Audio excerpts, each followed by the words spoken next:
Bonjour et bienvenue dans cette séquence où nous allons parler de comment remédier aux difficultés d'apprentissage des apprenants.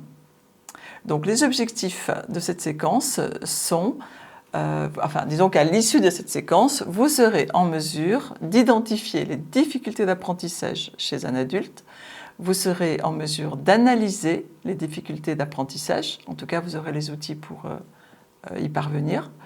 Vous saurez donc remédier aux difficultés individuelles d'apprentissage et vous aurez aussi vu comment faciliter les apprentissages en adoptant une posture d'aidant.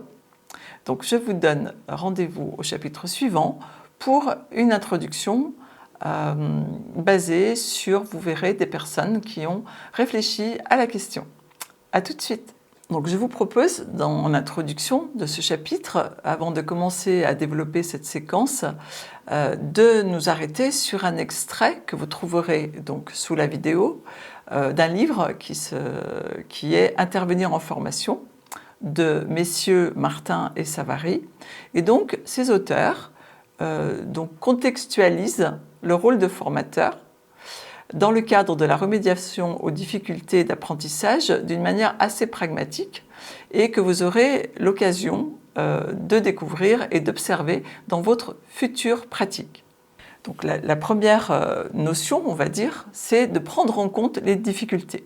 Alors souvent, au cours d'une intervention, le formateur va découvrir des difficultés auxquelles il ne s'était pas préparé. Ça, c'est le premier constat.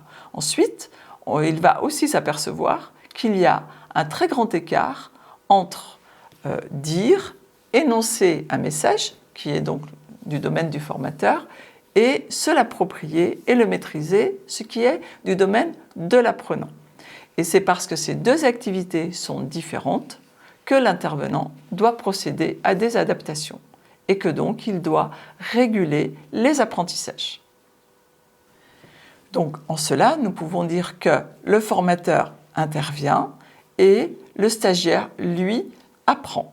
Donc quand le formateur découvre au détour d'une question, par exemple, qu'il n'a pas réussi à bien se faire comprendre de l'apprenant, eh bien parfois il est un peu interpellé, un peu perplexe, parce que ça lui paraît, en tout cas pour lui, très évident ce qu'il vient de dire, mais la manière dont il a présenté son savoir ou son savoir-faire ou un savoir-être, eh bien, ne correspond pas à la manière dont l'apprenant, lui, va se l'approprier.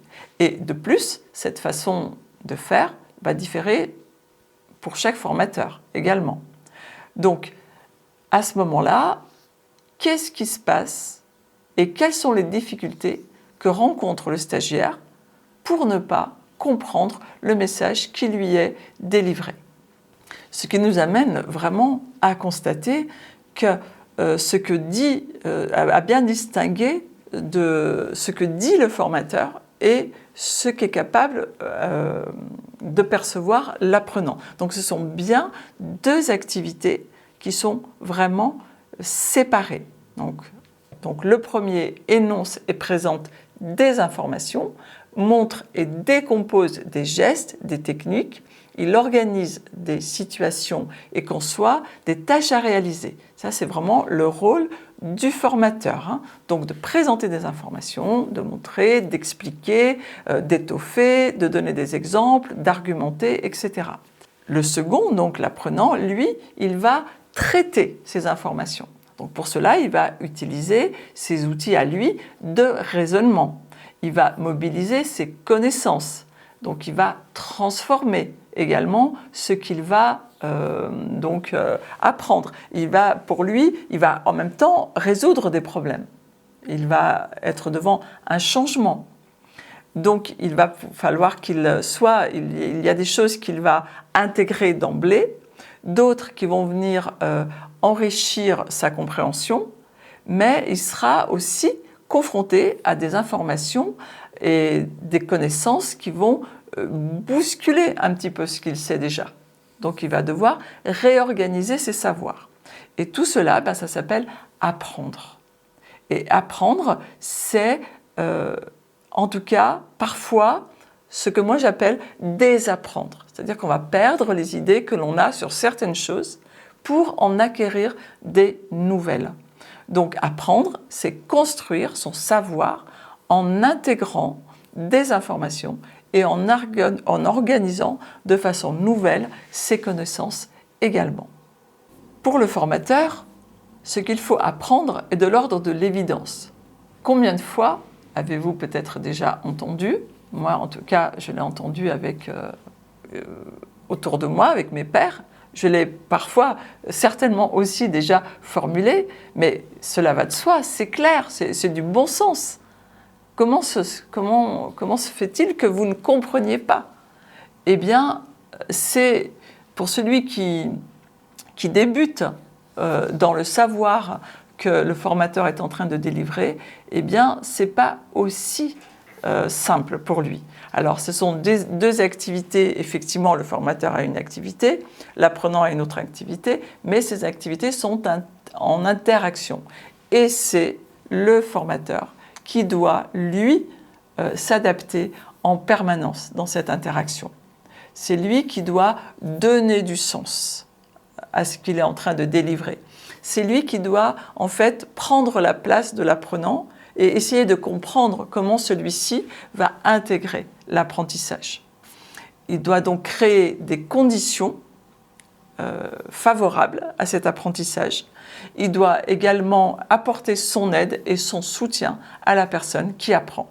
Donc son travail va constituer à vraiment être dans cette posture d'aidant, et donc il va devoir concevoir des situations d'apprentissage, donc qu'il va préparer en amont, il va aussi travailler à favoriser la prise de conscience des démarches qui ne fonctionnent pas, pour pouvoir en suggérer des plus efficaces et apporter des informations pertinentes au moment propice, pour ainsi faciliter l'apprentissage de l'apprenant.